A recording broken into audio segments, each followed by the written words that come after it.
Imagine this. Formula One is brand new. There are no giant team buildings, no carbon fiber cars, no radios, no halo safety system, just brave drivers, huge crowds, and cars going over 250 kilometers per hour. They raced on dangerous tracks with almost no protection, and this race would decide the very first Formula One world champion in history. One mistake could change everything. In front of thousands of screaming Italian fans, 3 teammates entered with a chance to make history: Nino Farina, Juan Manuel Fangio, and Luigi Fagioli. But only one driver would become the first ever F1 champion. This is the story of the 1950 Italian Grand Prix, the race that created a legend. Let's go back to where it all began. Part 2 is coming up next. In 1950, Formula One was completely different from today. The championship had just started that year. Nobody knew if this new racing series would become famous or disappear after a few seasons, but people loved speed. The cars were loud, powerful, and difficult to control. Drivers raced wearing simple helmets, goggles, and thin clothes. There were no modern safety systems, no fireproof suits. Every race felt dangerous. Every lap was a risk. The 1950 season had already visited Britain, Monaco, Switzerland, Belgium, and France. Tension was building.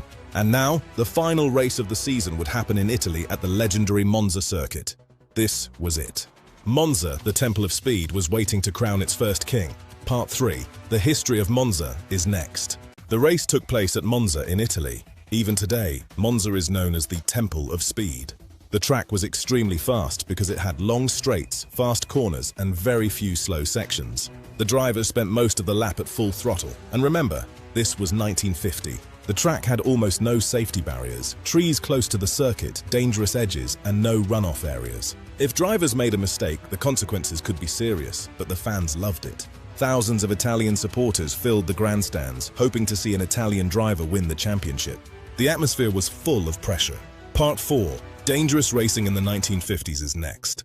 In the early days of Formula One, the line between victory and disaster was razor thin. Safety was a luxury they couldn't afford. There were no medical helicopters, no carbon fiber cockpits, just wood-rimmed steering wheels and the smell of castor oil.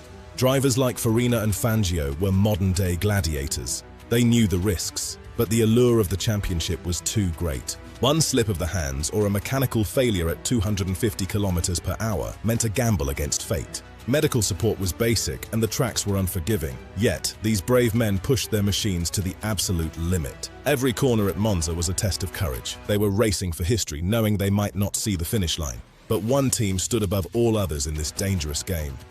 Part 5. Alfa Romeo. Domination is next. In 1950, one name stood above all others: Alfa Romeo. They didn't just compete, they dominated. Their car, the legendary Alfa Romeo 158, known as the Alfetta, was a masterpiece of mechanical engineering. With its powerful supercharged engine, it was faster and more reliable than almost anything else on the grid. By the time they reached Italy, Alfa Romeo had won every single championship race they had entered that season. They had the best car, and they had the best drivers. Farina, Fangio, and Fagioli were an unstoppable dream team. As the final race at Monza approached, the pressure within the legendary team was at an all-time high. 3 teammates, 1 crown. Part 6. Farina, Fangio, and Fagioli. The championship battle is next. Before the race started, 3 drivers still had a chance to win the championship. All 3 drove for the same team. The 3 drivers fighting for the title were Nino Farina from Italy, Juan Manuel Fangio from Argentina, and Luigi Fagioli from Italy. Farina was calm and experienced. Fangio was aggressive and incredibly talented. Many already believed he would become a legend. Fagioli was older than the others but still very competitive. The championship points were incredibly close between the 3. This made the Italian Grand Prix a true winner-takes-all battle. One race, one champion, history waiting to be written. The atmosphere at Monza was electric. The world was watching as the greatest drivers of the era prepared for the green flag. The wait was finally over. Part 7. The race begins is next. The engines roared as the race started. The Alfa Romeos immediately attacked the front positions. Fans cheered wildly as the silver cars flew around Monza at terrifying speeds. The dominance of the team was on full display. At first, Fangio looked extremely strong. He pushed hard and showed incredible pace from the very first lap. It seemed possible that he could become the first world champion. The Argentine legend was in his element. But at Monza, speed was only half the battle. Every machine was being pushed to its absolute breaking point. The battle for history was finally underway. Farina and Fagioli were close behind, waiting for their moment. The The pace was relentless. Part 8, fast action at Monza is next. The silver cars were a blur of speed. Lap after lap, the Alfa Romeos pushed the limits of what was possible in 1950. Farina, Fangio and Fagioli were locked in a fierce internal battle. They weren't just teammates, they were rivals for history. The drivers spent most of the race at full throttle. At Monza, there was no room for error. One slip meant disaster. It was a test of physical and mental endurance. These men were steering heavy machines without power steering at 250 kilometers per hour. The crowd was feeding off the energy. The Temple of Speed was roaring with every pass of the legendary Italian machines. But even the greatest machines have a breaking point. The relentless pace was starting to take its toll on the cars. The championship race was about to take a shocking turn. Part 9. Fangio, mechanical failure is next. But suddenly, the unthinkable happened. Fangio's car could not continue properly. Mechanical problems forced him to retire from the race. Imagine the heartbreak. One moment, you are fighting to become the first Formula One champion in history. The next moment, your race is over. The crowd watched as Fangio's hopes disappeared into the Monza dust. The championship battle had changed instantly. Now the pressure moved to Nino Farina. If Farina won the race, he would become the first ever champion.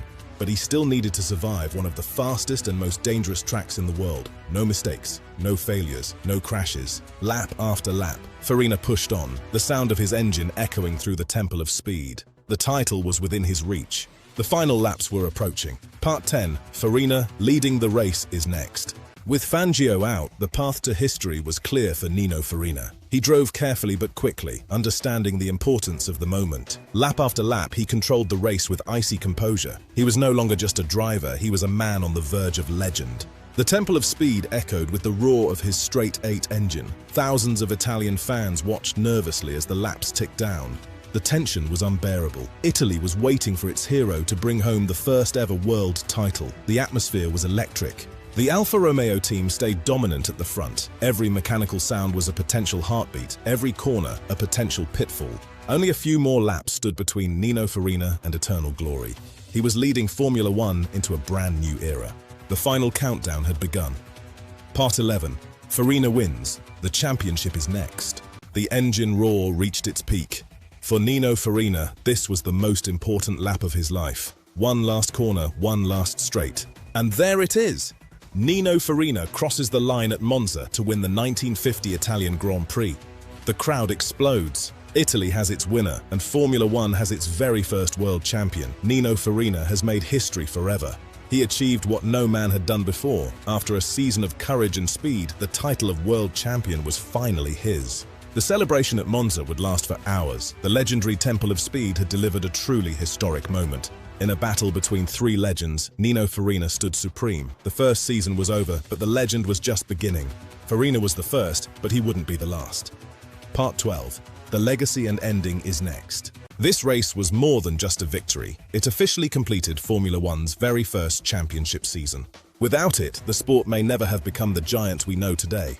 The 1950 Italian Grand Prix also helped make Monza one of the most legendary tracks in the world. Even now, over 70 years later, the Temple of Speed remains a cornerstone of the sport. And Fangio, though he lost the title that day, he would go on to win 5 world championships and become one of the greatest drivers to ever live. In 1950, nobody knew Formula One would grow into a global phenomenon watched by millions. But at Monza, history was already being written. Every modern Formula One season exists because of races like this one. So next time you watch F1 at Monza, remember the race that started it all. The 1950 Italian Grand Prix. The day racing changed forever. Thank you for joining us for this historic journey. If you enjoyed this documentary series, please like and subscribe for more deep dives into Formula One history. We'll see you at the next starting grid.